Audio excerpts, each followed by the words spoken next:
Wow! Hello everybody, a certain reviewer here. I got tired of not being able to see, so I cut some eye holes in my mask. Now you know my true eye color. So I decided to do a new thing today. I'm kind of well aware that I haven't really been uploading a lot. Really, I've mainly been focusing on big projects, uploading those big projects, and then to find out those big projects don't really mean anything down the road, but hey, I try. So I decided to do this every once in a while. Could do a 3 anime recommendations and unrecommendations, as the title of the video suggests. Basically, I just recommend 3 anime I like, and I recommend 3 anime I don't like. So, I do every once in a while, kind of live up to my name a bit. I'm a certain reviewer, after all, so talking about things I like and don't like kind of, falls into the not job description, but description of my channel anyway. To start off with the recommended side, I will be no spoilers. I'll mainly just be throwing anime I like. I'm not gonna freaking recommend popular crap, because what's the point? I'm not gonna freaking talk about My Hero Academia. I'm not gonna recommend freaking Naruto, Bleach, One Piece, Promise Neverland, fairy tales, crap like that that's already super mega ultra popular, and there's kind of no point to really be recommending it in the first place. I'm mainly gonna focus on some, under the table stuff not a lot of people know about. Maybe I'll throw in something that used to be popular back in the day, I don't know. But yeah, I'll just talk about whatever. No spoilers, just, check the stuff out I'll talk about, I guess, give you my thoughts on it. For the unrecommended stuff, I'll mainly just be talking about stuff I don't like. And I'll probably be spoiling those, because I can't really talk about that stuff without spoiling it. So whatever, let's get into the video, yeah. Blah, blah. Okay, so on top of my recommendations list is Bobobo. Okay, so if you haven't seen Bobobo, it's pretty good. I would think not a lot of people really know about it. It used to come on Toonami back in the day. It was pretty... I don't know if it was, I don't want to say it was popular. Not a lot of people talk about it. I think if you search it up on YouTube, there's like 2 reviews of Bobobo. One of them's pretty bad, and one of them is pretty good. But yeah, overall, Bobobo's a pretty good show. It makes fun of a lot of shonen tropes. I'll say the beginning is pretty rough. The beginning's rough. Really rough. The last episode's pretty trash poopy garbage too. Everything in the middle of those great. So it's like I'm gonna say it's like 80 or 90 episodes, but once I looked, but I'm confident that it's like in the 90s. But overall, great show. Be prepared for a really bad ending. I think that was mainly due to the fact there was like a parent strike at that time, which was really freaking weird. Like a bunch of parents got together and like, we don't want our children to watch this man who has nose hairs, who fights with nose hairs. It's so bad. Like, nothing about it was really bad. I don't know. I guess they were afraid it would make their kids dumb or something and act weird. But, whatever. I kind of acted like that when I was a kid, too. Kind of explains who I am now. So, check it out. You're on risk, I guess. Second thing I recommend is Angels of Death. Angel of Death is one of the newer ones. It followed a bit in the middle for me. Wasn't really that, big, but I personally liked it. Now, of course, not a lot of it was great writing, just 100% future, Shakespeare style of show, but the 2 main leads really helped the show a lot, Zach and Rebecca. I love the whole concept of, them going on each floors and interacting with each of these individuals, that you kind of get a good idea of what this underground place is for when you first meet Zach. But I love their characters a lot. There is a moment when they're separated, and it does get really boring, like really boring. But then when they come back together, or when it just focuses on Zach, it gets really good again. So, if anything, I recommend this show mainly for the 2 main leads. They're really great. They work together. Pretty different ending, a little different from other shows. A bit of a different goal. The girl main character is kind of reaching.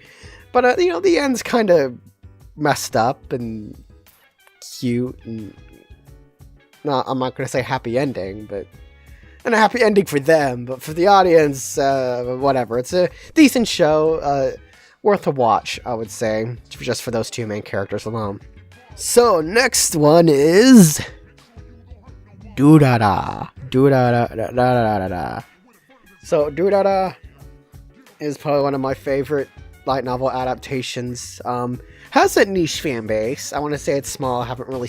A lot of people talk about it, but it's been a while, so I can recommend it, and also because I really like it, and I don't think a lot of people watch it that much. Not now, anyway. Back in the day, I'm sure a lot of people watched it, but, now they don't really. But, Durara is a really great show. I found it to be very similar to Index, not, like, aesthetically, but, character-wise, each episode's kind of different. We spend it with different characters. We go back and forth, and then those characters meet up, and very similar character-wise to Index in terms of showing us what everyone's doing in the city and junk. It has an ending, believe it or not. It does. The anime ended. It's like 3 seasons, I think, but it was still really great show. A lot of great kooky characters. I liked pretty much everyone in this show, except for, like, the main lead. He was kind of boring. But overall, everyone here is A+ for me. Like, everyone has their own quirk. Everyone's goofy in their own way, whether they be serious or, at times, just walking around the city. This is great. It's a great show if you love good characters, and there are some really good characters in this. Story, pretty basic, and near the end it does get a little but... especially the main character gets introduced, like, in the beginning. But I have to say, though, the music score in this is amazing. It's great. I have never paid more attention to freaking music. That classical music fits it so well with the atmosphere and the people. City feels crowded. I really like the narration. I think they got good narrators and actually read parts of the book that were on certain parts, which I really liked. Overall, really great anime. Check it out. It's great. Later down the road, it can get confusing. Yeah, check it out if you haven't. Now to my unrecommendations. So my first unrecommendation is Persona 5, the animation. Now, I've never seen such a freaking waste of anything in my life, or something as less pointless ever. The Persona 5 anime serves no purpose. I honestly thought they were going to do something cool with the ending, because, the OVA is going to take us a couple months to do the OVAs, and I'm like, okay, I'll give them one last chance. Maybe they'll do something spectacular. Nope. They do absolutely freaking nothing with it whatsoever. Like, the whole fight with Shido was fine. I thought it was fun that the main character freaking fought Shido himself. Fine, if you want to make it theatrical, but the whole fight with Takechi was just freaking crap. This whole anime is just a retelling. Like, why watch the anime? Just play the game. They do nothing with the anime at all whatsoever. With the Persona 3 movies, they were each different. And while they were kind of retelling Persona 3, this was handled way better. There were a lot of moments that fleshed out the main guy, that gave him a bit of a personality and to show why he was acting quiet and stuff. But Persona 4, I kind of just made the main character of that be kind of a weirdo. 5.